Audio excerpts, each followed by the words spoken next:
Hello friends, welcome in this class इंसानस pro biology. तो जैसा कि आपको पता है कि हम एप्टीट्यूड 2022 के इवनिंग शिफ्ट को डिस्कस कर रहे हैं, जो जून 2022 के नाम से सितंबर में हुआ था। तो अभी तक हमने इसके 2 वीडियो अपलोड कर दिए हैं, क्योंकि हर एक पेपर के मैं 4 वीडियो बना रहा हूँ। 5-5 क्वेश्चन को हम आपके साथ डिस्कस कर रहे हैं। चलिए आज के क्वेश्चंस को देखते हैं। आज के क्वेश्चंस क्या है? How many revolutions. यहाँ पे जैसे ही हाउ मेनी टर्म यूज हो गया, समझ लो कि यहाँ पे कुछ तुमको एन निकालना है। Revolution approximate will be well of a 56 centimetre diameter make a travelling 12 kilometre. देखो, एक कोई भी इस तरह से व्हील है। ये जो व्हील है वो जब भी एक चक्कर करेगा तो वह जितना अपना पेरीमीटर है उतना वो आगे डिस्टेंस कवर करेगा। मतलब समझ गया? एक चक्कर में जितना उसका पेरीमीटर है उतना ही डिस्टेंस वो कवर करेगा। मान लो कि एक पेरीमीटर में वो x किलोमीटर डिस्टेंस कवर करता है। एक पेरीमीटर में वो 1 किलोमीटर डिस्टेंस करता है और उसका नंबर ऑफ चक्कर यहाँ पे 1 है। तो अगर हम n इंटू एक्स कर दें, मतलब n चक्कर, और n चक्कर में वो अपना पेरीमीटर के इतना डिस्टेंस कवर कर रहा, वो आपका टोटल डिस्टेंस होगा। और टोटल डिस्टेंस यहाँ पे कितना है? 12 किलोमीटर। यहाँ पे क्या है? सेंटीमीटर दे रखा है, तो आपके याद रखें कि आपको सेंटीमीटर को किस में बदलना होगा? मीटर में। और किलोमीटर को किस में बदलना होगा? मीटर में। तो आइए हम यहाँ पे देखते हैं। ये आपका होगा 22, और किलोमीटर है मतलब 1000 मीन्स 22103। ये हो गया आपका मीटर। या आप इसे क्या कर सकते हो? आप इसी को सेंटीमीटर में बदल दो। मतलब इसको सेंटीमीटर में बदल लो, क्योंकि यहाँ पे क्या है? व्हील जो है सेंटीमीटर में व्हील का दिया हुआ है। तो जब इससे ही आप इसको सेंटीमीटर में बदलोगे, वैसे ही आपको मीटर को सेंटीमीटर में बदलने के लिए आपको क्या करना होगा? आपको क्या करना होगा? 1 मीटर में 100 सेंटीमीटर होता है। ठीक है, तो यहाँ पे 100 से आप और मल्टीप्लाई कर दो, तो ये हो गया आपका 2200 into 100 centimetre. Okay, that is the point. अब आइए, जो आपका यहाँ पे x मतलब n और x दे रखा, उसको थोड़ा हम देखते हैं। n आपको पता करना है, और x जो है वो क्या है? पेरीमीटर है। और पेरीमीटर होता है 2πr इक्वल टू 22000 इंटू 100। तो ये हो गया n। 2 पाई जो होगा होता है 22/7, और r जो होगा वो होता है d/2, diameter by 2, equal to 22000 into 100। अब n इक्वल टू 2/22। देखिए, हम बायोलॉजी वाले, इसलिए जल्दी जल्दी हम मल्टीप्लाई डिवाइड करने की ज़रूरत नहीं है। 56/2 इक्वल टू 22000 इंटू 00। इस 22 से ये 22 आपका कट गया, आया 1 2 3। इस 2 से ये 2 कट गया, और इस 7 से आपका 7 8 56 मीन्स n इक्वल टू आपका आएगा 10000/8। 8 1 8, 10 में से 8 गया 2, 8 2 16। देखिए, इसको आप यहाँ पे चाहो तो एक काम कर सकते हो, मतलब हाँ ठीक है, इसको आप 8 से डिवाइड कर लो। 8 वन ज़ा 8, 8 टू ज़ा 16, हो गया 4, फिर 0, 8 फाइव ज़ा 40, ओ आपके पास बचा 2 0, मीन्स 500। देख लो इसका आंसर कौन सा है, that is the N, 12500, that C is the correct answer for this question. तो बस आपको यहाँ पे लॉजिक लगाना है कि जितना भी पहिया घूमेगा वो उतना ही डिस्टेंस कवर करेगा। तो एक बार जब पहिया घूमेगा तो अपने एक पेरीमीटर के बराबर डिस्टेंस तय करेगा। हमने कहा कि टोटल डिस्टेंस हमारा दे रखा है, तो अब हम पहिया को तो बढ़ा घटा नहीं सकते ना, सिर्फ नंबर ऑफ रिवोल्यूशंस बढ़ा सकते हैं। तो नंबर ऑफ रिवोल्यूशन बढ़ाने का मतलब क्या है कि एक की जगह 2 3 4 5 6 7 कर सकते। पहिया कांस्टेंट है, पहिया का पेरीमीटर आप नहीं बढ़ा सकते। लॉजिक लगाना था, क्वेश्चन बहुत ही सरल था ये। अगला क्वेश्चन और भी सरल है, उसमें कुछ करने की ज़रूरत नहीं है। इन्होंने बोल रखा है कि a=1, b=2, c3, d4, मतलब x24, y, मतलब ABCD को आप नंबरिंग करना है। और इन्होंने दे रखा है कि a-m, उसके बाद दे रखा है a-m, फिर d-m, फिर g-m, dash dash dash dash dash, फिर s-m। बस आपको इसमें इतना पता होना चाहिए कि जो s है यह m के बाद आता है या m से पहले।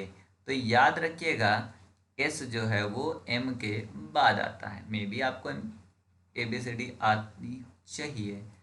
तो अगर आप m को कहे कि s के बाद आता है, मतलब इस बीच में कहीं पे m-m आएगा, और m-m जो है वो 0 हो जाएगा।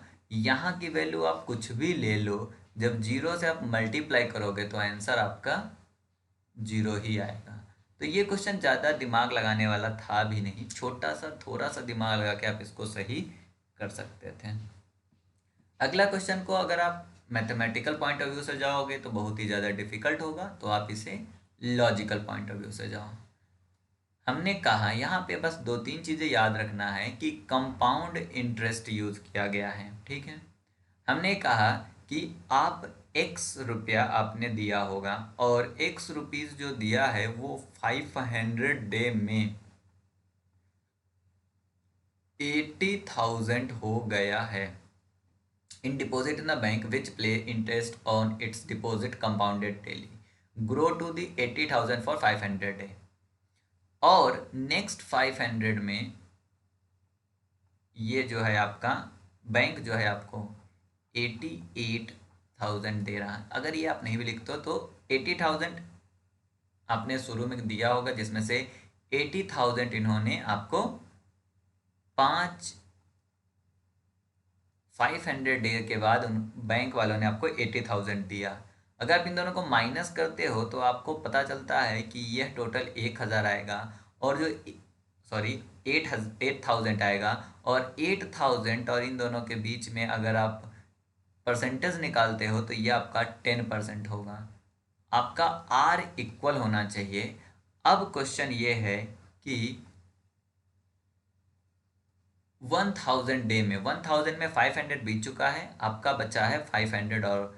तो 500 डे में आप पता लगाओ कि कितना ये हो जाएगा।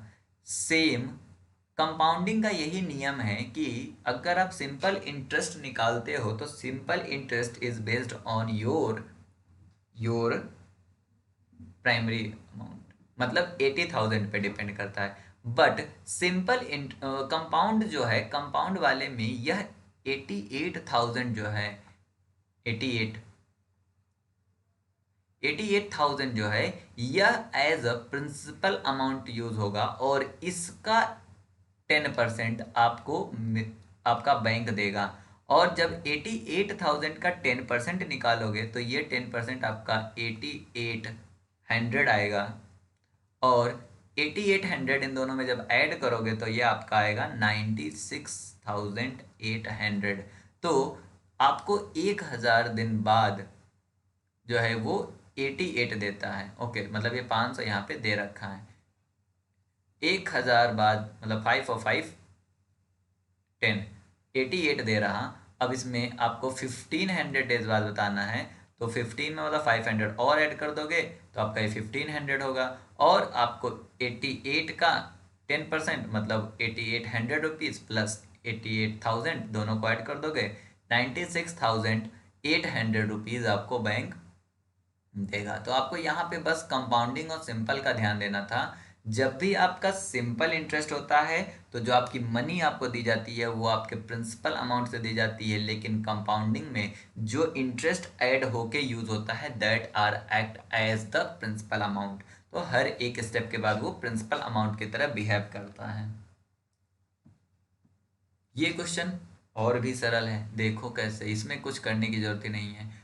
यहाँ पे दे रखा है पैरेललोग्राम में, पैरेललोग्राम के जो अपोजिट एंगल होते हैं वो इक्वल होता है, मतलब यह भी जो एंगल है 120 हो जाएगा। अब इस ट्रायंगल की बात करोगे तो इस ट्रायंगल में theta plus 33 plus 120 equal to triangle के जो तीनों एंगल होते हैं उनकी टोटल 180 होती है। तो यहाँ थीटा निकालोगे तो 180 डिग्री माइनस 351 153, और इसको जब करोगे 10 में से 3 गया तो 7, 8 में से 5 गया मतलब 7 में से 5 गया तो 2, 27 डिग्री। तो इसका आंसर आएगा आपका 27 डिग्री। तो ये बहुत ही सिंपल था, इसमें कोई भी दिक्कत नहीं थी। इस तरह के क्वेश्चन अगर आपके आते हैं डेफिनेटली आप क्वेश्चन अटेम्प्ट करना। चलो ये क्वेश्चन जो है वो यह भी सरल है, बस इसमें आपको गिनने की ज़रूरत है। ऐसे क्वेश्चन मैंने आपको टिफर में और बहुत जगह करा रखा है। यहाँ पे इन्होंने रेक्टेंगल पूछा है कि कितने रेक्टेंगल हैं, ठीक है। देखो 1 1 2 3 4 5 6 7, ये 7 रेक्टेंगल होंगे ही होंगे। फिर 1 2 2 और हो गए। फिर देखो 1 2 मतलब यहाँ से 1 यहाँ से 2, ये आपके 2 और हो गए। अब इन दोनों के बाद देखो कि एक ये पूरा, फिर एक ये पूरा, फिर यह एक पूरा, मतलब यहाँ से ये, तो एक और आपने ऐड कर दिए। अब और एक पूरा का पूरा ये 7 8 9 10 11 12 13 14 और 15, तो आपके पास टोटल 15 रेक्टेंगल है इस वाले डायग्राम में। तो देखिए आपको 20 में से बस 15 करने होते हैं, और 15 क्वेश्चन आप बहुत ही ज़्यादा लॉजिक लगा के भी कर सकते हो, आपको ज़्यादा दिमाग लगाने की ज़रूरत भी नहीं पड़ेगी। अगर आप इस चैनल पे हो, अगर आपने एप्टीट्यूड के सारे वीडियोस देखे होंगे, सारे वीडियोस एप्टीट्यूड के देखने का मतलब है कि अगर आपने जनरल साइंस की टिफर की वीडियो, और अगर आपने गेट के जनरल साइंस की वीडियो देखी होगी, और अगर आप डीबीटी का पार्ट 1 देखे होंगे, तो डेफिनेटली आप इस बार 30 आउट ऑफ 30 नंबर ला सकते हो। आपको 20 में से कम 18 क्वेश्चन आते होंगे। डेफिनेटली ये मेरा चैलेंज है, ना आते हो तो आके कमेंट करके जाना कि सर आपने गलत बोला है। बट कंडीशन है कि जितना मैंने बोला अगर वो वीडियो आपने देख रखा होगा तो। Thank you for watching this video, share with this video with your friend, colleagues, senior and junior. Thank you.